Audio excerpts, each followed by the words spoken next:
Bienvenue. اليوم سوف نتعلم اللغة الفرنسية. باسي صيغة الماضي.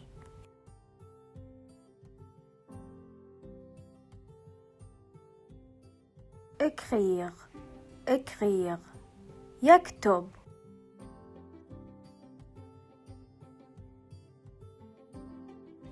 il écrivait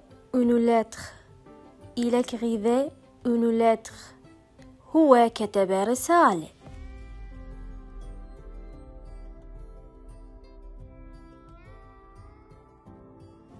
elle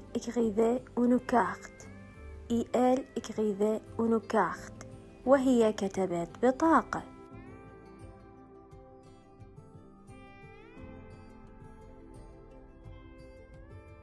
lire يقرأ.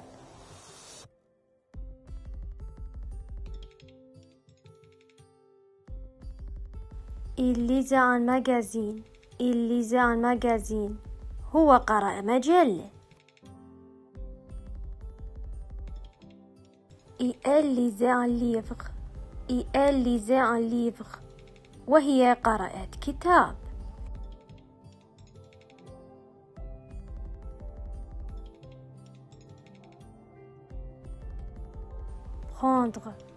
prendre يأخذ.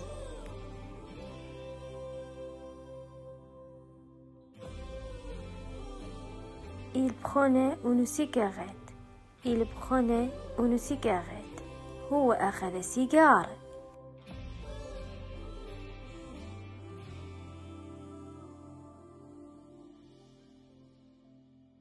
elle prenait un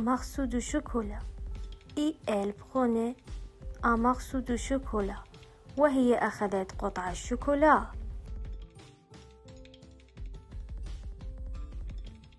alors qu'il était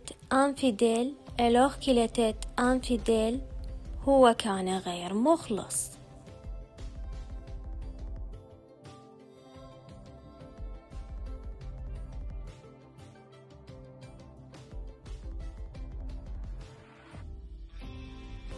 elle était fidèle أما هي فكانت مخلصة.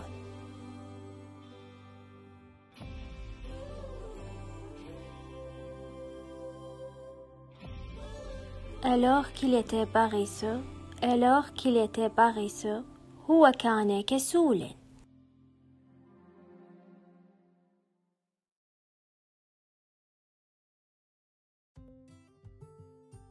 elle était diligente أما هي فكانت مجتهدة.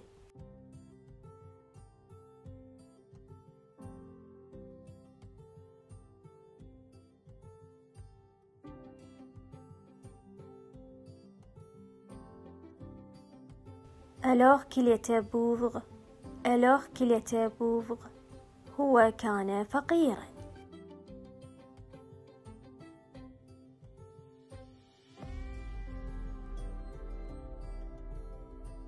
elle était riche أما هي فكانت غنية.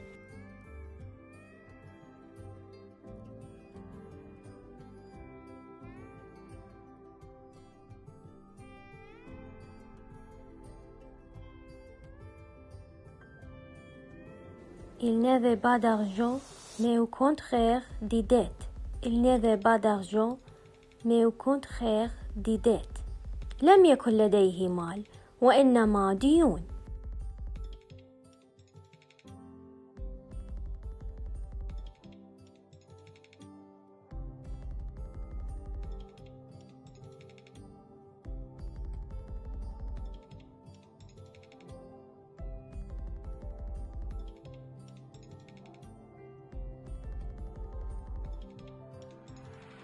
il n'avait pas de chance mais au contraire de la malchance.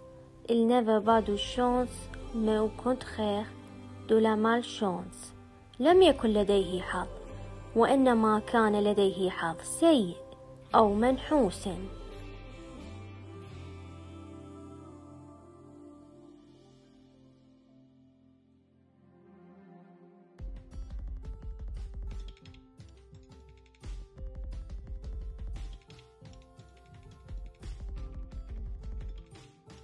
Il ne veut pas de succès, mais au contraire des échecs.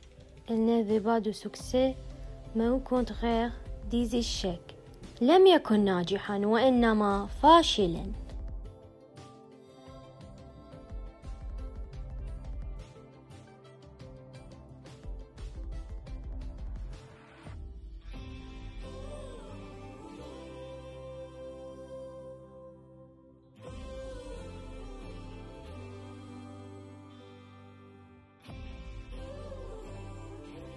Il n'était pas heureux, mais au contraire malheureux. Il n'était pas heureux, mais au contraire malheureux.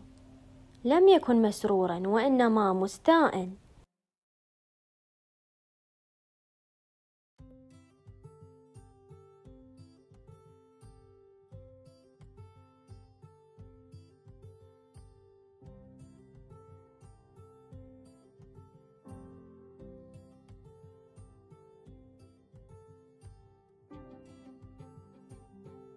Il n'était pas satisfait, mais au contraire insatisfait. Il n'était pas satisfait, mais au contraire insatisfait. لم يكن راضي وإنما غير راضي.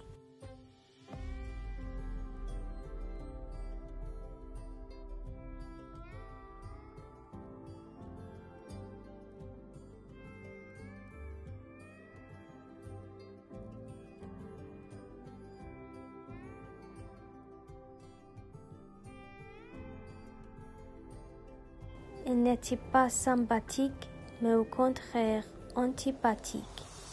Il n'était pas sympathique, mais au contraire antipathique. لم يكن ودودا أو ظريفا وإنما غير ودود أو ظريف.